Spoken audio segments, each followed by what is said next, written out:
Hello, I'm Paul Hennessy. I am a director on the KICA board.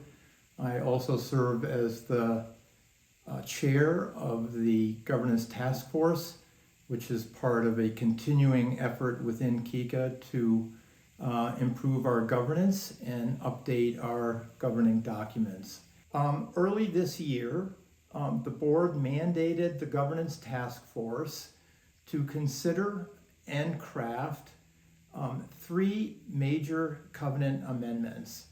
Over the course of the last 9 months, the governance task force did consider those issues. We did create drafts. We got input, a lot of input from the community, and in fact, as part of the input from the community, we expanded the scope by one major additional amendment having to do with membership status. And last month, we presented to the board for its formal endorsement a set of amendments which we are presenting to the community, to you, for consideration and ultimately for your approval. So following my little introduction, a series of short videos will be presented by other directors highlighting for you what each of those amendments is all about and why it's important.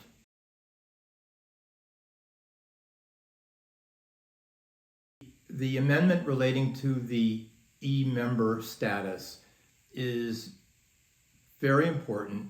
Also, it's relatively simple and straightforward.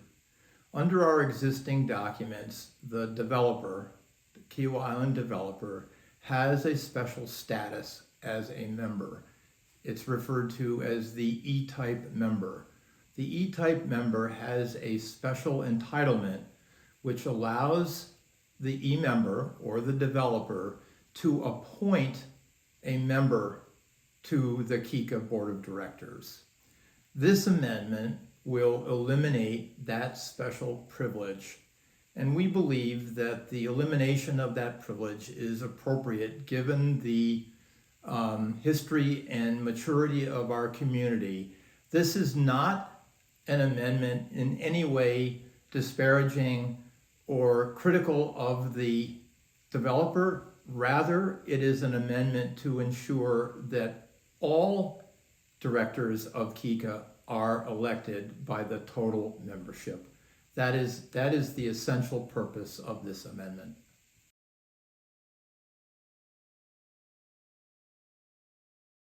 The ARB function on Kiawah is currently managed by the developer, Kiawah Partners. After 40 plus years, the time has come to transition the island's architectural review responsibilities to KICA. While a transition was envisioned as part of the original KICA covenants, the transition may only be triggered by Kiawah Partners. This new amendment will empower the association to exercise architectural oversight for both residential and commercial properties on Kiawah Island and make it clear that KICA is authorized to assume such authority. KICA intends to work with Kiawah Partners to begin an orderly transition that will be phased in over several years. Our intention is that there are no overlapping ARB requirements. A well-functioning ARB will be critical to the look and feel of Kiawah Island as well as our property values.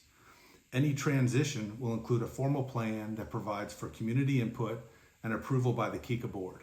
KICA will also have the opportunity to review and approve any aesthetic guideline changes. We hope that you will support this process.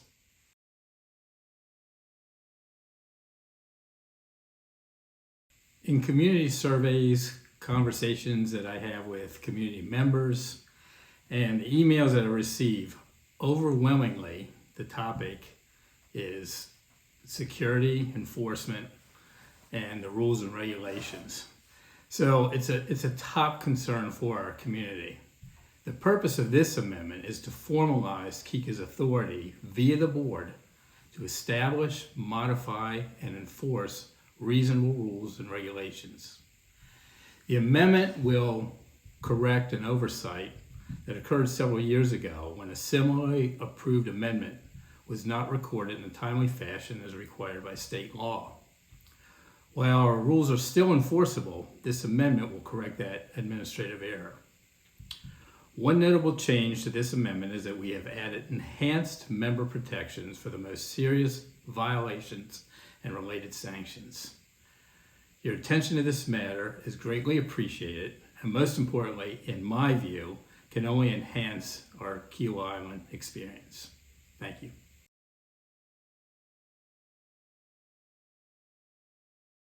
It was recently brought to our attention by an astute member of our community that a KICA covenant from the 1970s may have an unintended effect by disqualifying certain KICA members from serving as directors on the board.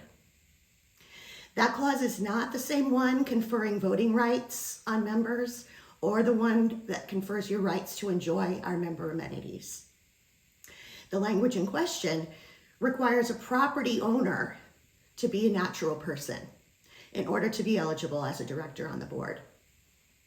Therefore, people who own their property through a separate legal entity, like an LLC, or an estate planning vehicle like a trust, could face problems. To cure the unintentional issue, this amendment allows inanimate property owners to formally designate a natural person on its behalf. It also clarifies that a spouse of a named property owner can be eligible to run for the board. This correction is necessary because LLCs and trusts are very common today, and their use should not disenfranchise any of our members from serving our community. Whether or not KICA board members have served over the years when they technically shouldn't is difficult to establish. But we know that they were all properly elected by our community and they served our membership in good faith, and there was no malintent regarding their eligibility. While we hadn't originally planned this covenant amendment, now that we're aware of it, it's critical we add it to the ballot and make the correction immediately. We have many talented, experienced, dedicated people living on our island, and we want to encourage them to run for the board. Thank you.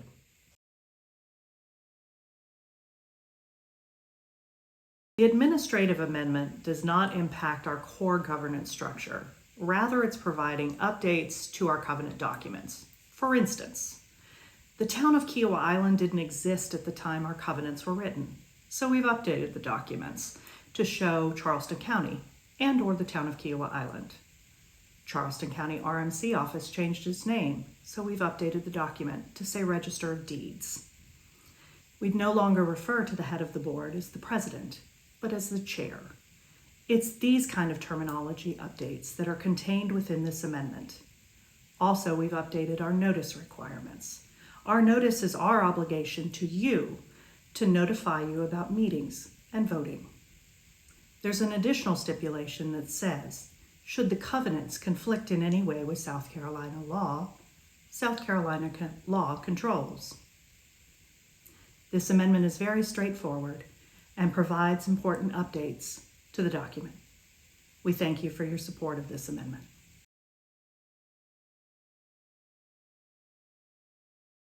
So let's discuss the upcoming vote from January 13th to February 13th.